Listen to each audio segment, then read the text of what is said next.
Rais, Deputy President ya Republic of Kenya, Naibu wa Rais, Rigathi Gachagua, Head of Public Service, Waziri wetu wa Elimu, Machoku, viongozi wote ambao wako hapa, shule yetu ya Kurkung Boys na wananchi, chamge.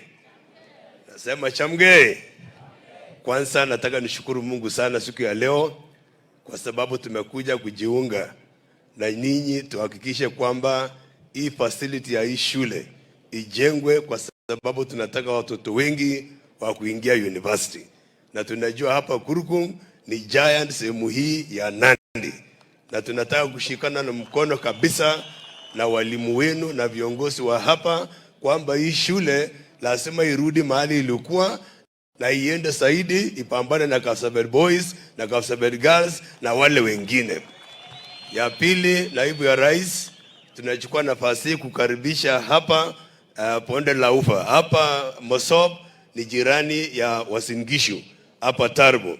Na kila kitu ambayo inaendelea hapa kinaendelea pale, na tunataka kusema kwamba sisi tulikuwa wakaaji wa Nandi na Uasin Gishu na kule Elgeyo Marakwet, tumeamua tutembee pamoja.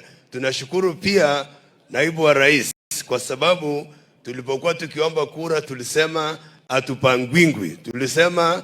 atupangwingwi, na leo tulikubali mtupange wewe na rais, na tumeona vile mmefufua uchumi yetu hapa Kenya, na tunakubaliana kwamba hii uchumi ukienda mbele watu wetu wanapata pesa na utajiri unakuja, na sisi tunaweza kukutana na mahitaji yetu ya kila siku hapa nyumbani.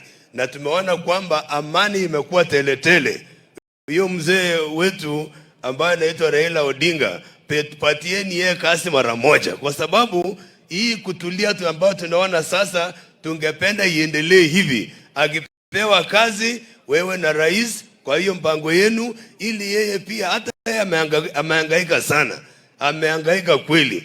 Maiki kwaje kazi bwando ni ungi kwaje kazi jiji kwa kabisa akoli Afrika uline koloit ngolin sige kweri kazi tundaitu konegit kait kipsangwet ngoreni. Kwa hivyo nataka nikubaliane na sisi wote kwamba hapa Uasin Gishu, hapa Nandi, huyu mzee Faruk huyu ametufanyia kazi kubwa sana.